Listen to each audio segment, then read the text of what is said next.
Hello and welcome back to the Essex Allotment farm. I've got a phone call, so I'll be back in a sec. Well, that was the ex-wife, awkward. Anyway, welcome back to the Essex Allotment farm. My name's Alex. This is my commercial market garden where I grow commercially, obviously, for my veg box service, farmers markets and some local chefs. Now today we're going to do some planting. I'm fed up of waiting. We're going to get the Jang seeder out, which is a precision seeder for those who are not familiar.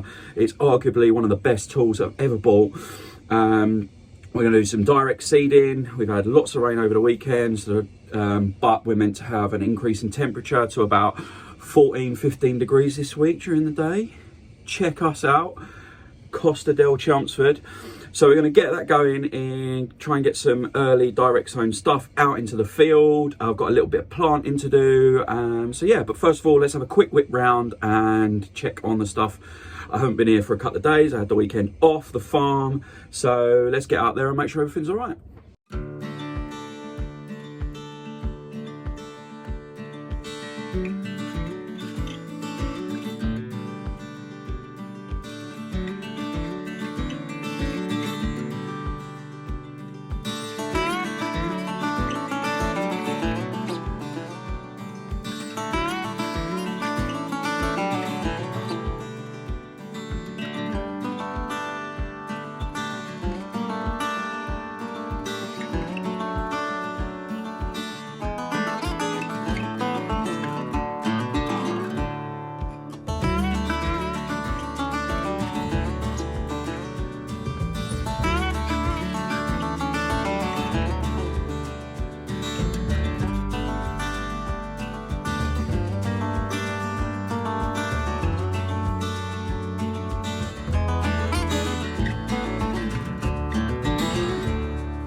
It looks like we've had no real issues here. The bottom part, sort of downhill part of the farm, blocks A and B, are obviously really wet, but it's great up here. The surface soil, these beds behind me, they're all nice and prepped and nice and damp. They'll be receptive to seed and the Jang seeder, and it looks like everything's survived. So I planted on the volunteer day that we had, we planted this bed of broad beans, which are looking super healthy. They've taken really well, sort of doubled in size already. I chucked out the first few Taunton Dean kale plants that I've grown from cuttings. I did a video about that in the middle of last week, but I miscalculated somehow and was too short of bringing them over, so they were the ones that I picked up from the shed this morning, and I'm going to just bung those out in a minute.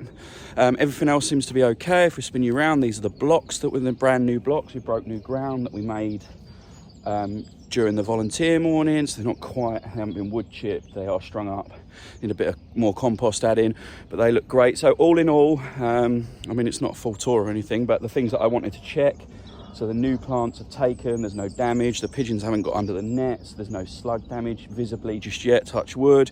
No doubt that's coming, that battle. But yeah, we're ready to go. So let me chuck in these Taunton Dean kale plants, and then we'll get the Jang seeder out and get seeding some of these beds.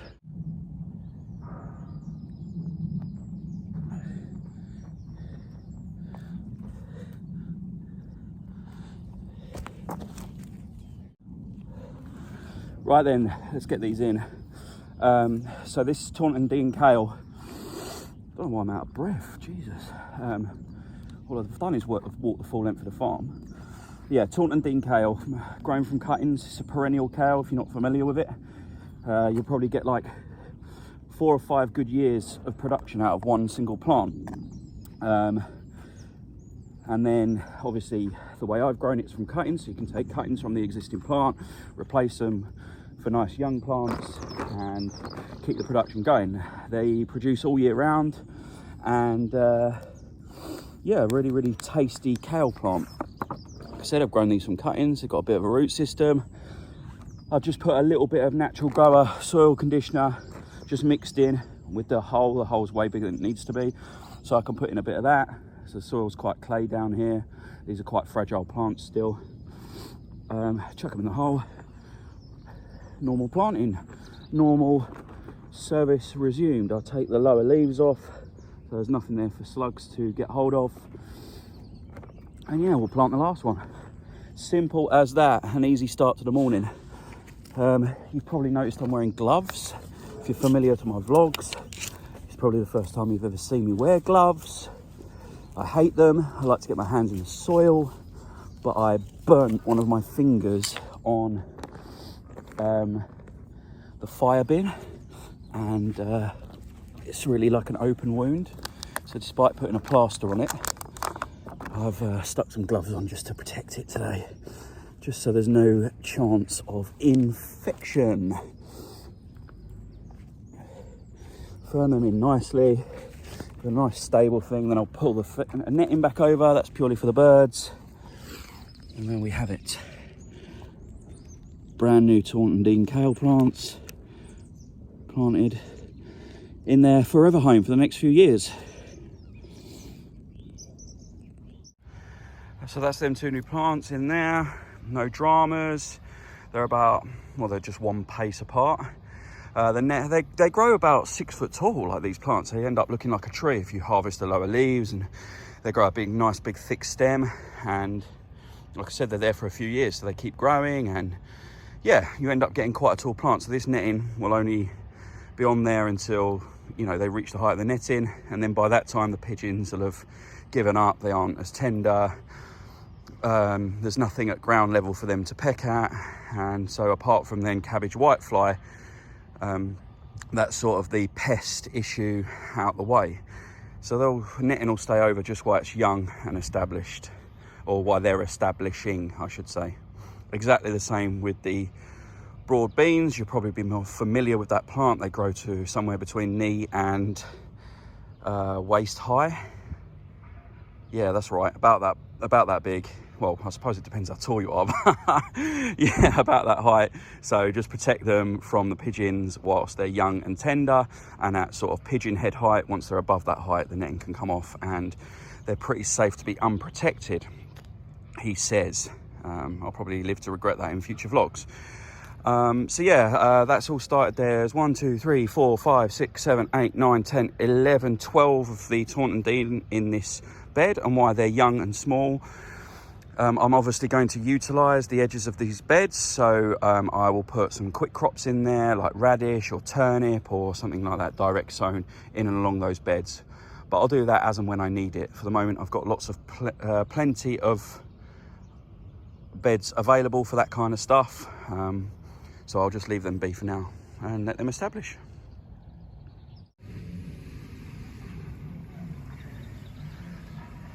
Back in HQ, which is the shed. I mean, that sounded glamorous, but it's not. It's just the shed. I'm back in here, and it's time to set up the Jang seeder, which I'll talk you through in a minute. If you're not familiar with it, if you are familiar with it, stick with me. Let's see what I'm doing. But the first thing we're going to try and sow is this. What I have found really, really weird and just completely unnecessary when buying my seeds this year is if you buy a pre-mixed, say, mustard mix, which is what this is, which is tends to be like 3 or 4 different mustard leaf varieties.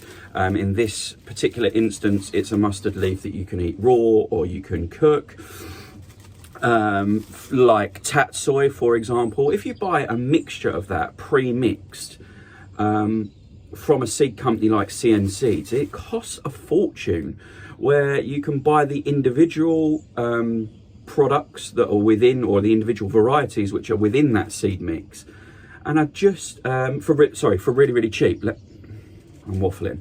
So you buy them individually, the seed packets are really cheap, and you get thousands of seeds. You buy them pre-mixed in their special super mustard mix, then they are really expensive, and it just baffles me. And I suppose seed companies will say, oh, they've put research into what grows really well together and that you get a crop all at the same time, blah, blah, blah, blah, blah.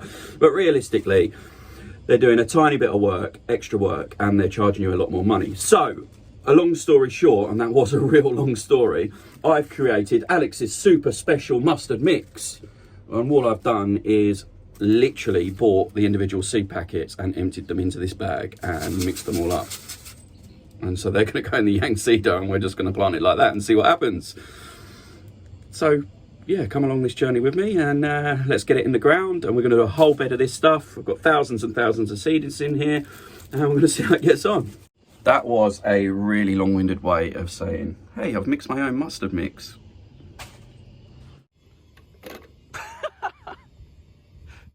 Oh, here she is, the Jang JP1 seeder, arguably one of the best tools I've bought since I had the farm. It's a precision seeder, and you literally just push it along using those handles, and you fill this hopper full of seeds.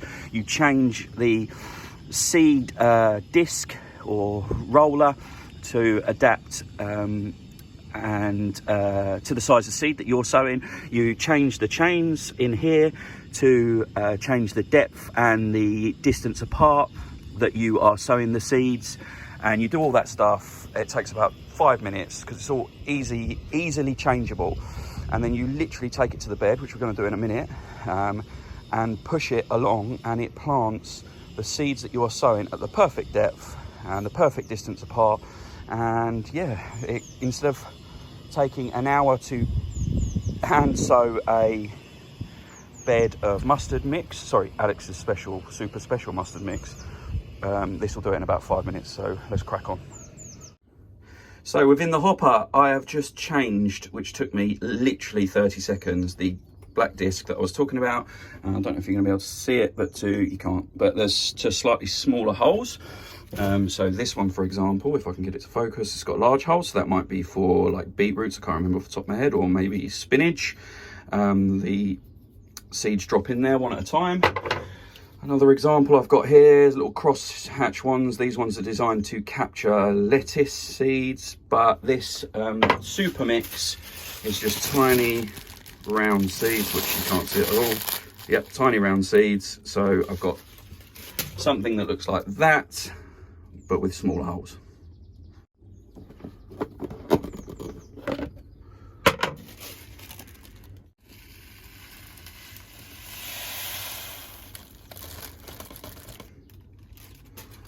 I didn't realise how feeble that would look. There's honestly tens of thousands of seeds in there, and it's filled up to there when you've got this giant hopper. But anyway, it's enough for me. So the discs I've got on is the 1111, which will give me a spacing. Oh no, that's actually the wrong spacing. Let me change that. So I'm glad I checked that with you. I'd got the wrong spacing in here. The spacing's done by these cogs. These, yeah, I think they're called cogs.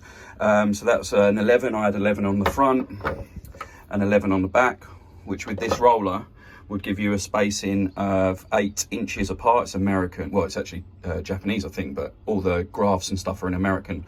So it's 8 inches apart, but obviously with this cut and come again mix, I want them much closer together, maybe 2 inches apart. So 1.5, 2 inches apart. So we've gone for a 14 at the front and a 9 at the back, which the chart told me is the right spacing. I'll clip the front back on and we're ready to go. We are going to use this bed here, which is block D, and it's bed number 7, so D7.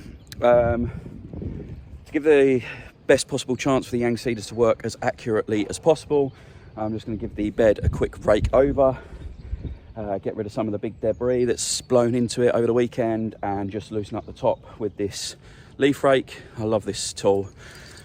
I love all my tools. That's all I ever say. I love this tool. I love this tool. But this is great because it's just a fine rake. I find it works really well. So yeah, let me crack on and do that, and then we'll get the Jang out and on this bed. It's bed up, lovely fresh surface. Let's get sowing. Let's get it on.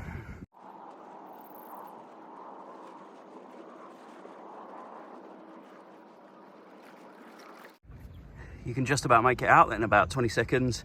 We've got one line done. I'm going to try and squeeze 6 or 7 lines in this really dense, thick sowing. So let's go.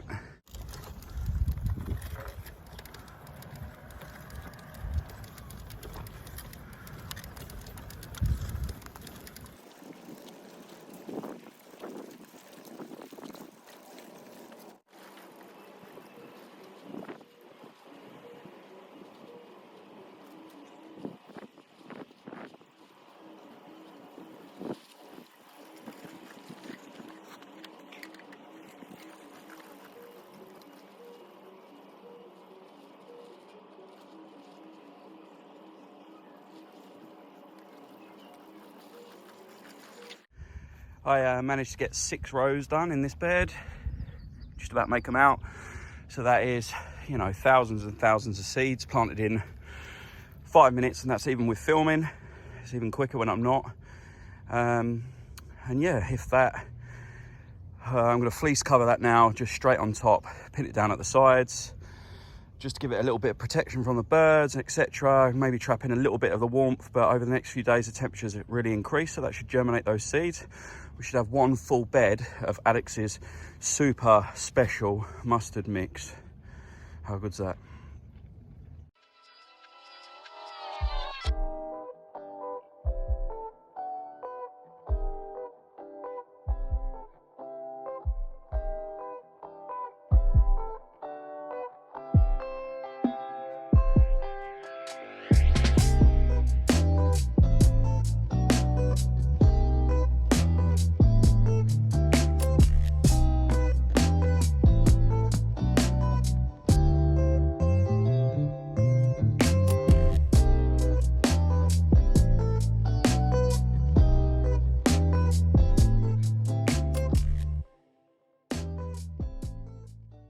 So I got the bug.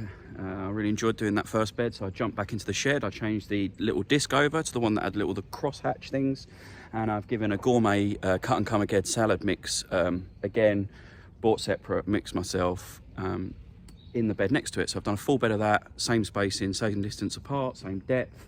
So all I had to do was change the disc so that the tiny little flat long lettuce seeds would get caught by that crosshatch. So I've done another bed already, and yeah, I've just found my rocket seeds in the shed as well, so I'm going to do exactly the same in the bed next to it. So by the time I'm finished, I'll have got 1 full bed of cut and come again mustard mix, 1 full bed of cut and come again gourmet lettuce mix, and 1 full bed of wild cut and come again rocket. And this, if I can fleece them over and get them to germinate nice and early in the next few days while the sun comes out and the temperatures heat up, should give me the foundation of all my lettuce and salad mixes for market and for the first lot of veg box services, first lot of veg boxes as part of my service in the early summer. Now we have it, 3 beds done. This one here, I can never do this. D5, 6 and 7 all sown. I ended up doing 3 rows of rocket and 3 rows of giant red mustard in that one, gourmet salad mix in that one, and the, how can I not remember? Oh yeah, Alex's special, super special mustard mix in this one. What a terrible memory. But yeah, in the space of literally 45 minutes, and that is with filming and changing. We've got different cogs we've used, same spacing but different cogs. In the space of 45 minutes max, maybe even a half hour, I wasn't really timing. We've got 3 beds completely sown. It's going to take me 20 minutes to cover those with 3 bits of fleece that are already pre-cut, just pin them all down, and hopefully with product like this it can handle a little bit of cold. We've just got to get them germinated, and like I said, with a good solid sort of 5 to 7 days of daytime temperatures of 14, between 12 and actually 15 degrees latest time I looked, the soil temperature should warm up enough for these to germinate. And yeah, we'll have 3 beds. We might sneak in maybe a couple of weeks earlier than I planned, which would be good news. The worst case, we're not due loads of rain. The worst case is they'll sit pretty dormant, and it's not wet enough for them to rot, and then when it finally does warm up in a few weeks time, they'll pop up anyway. But they've been seeded and they're all ready to go. Right, you beauties, that's where I'm going to end the video. Thanks for listening and watching me plant the old Taunton Dean and sow these beds. It's a bit longer than my usual vlogs. I got carried away. I was chatting, enjoying myself. It's what life's all about. Thanks for joining me. Hit like, subscribe, do all those things that help my channel grow. I much appreciate it. And let me know in the comments below if you think this madness is going to work. Until the next one, bye bye.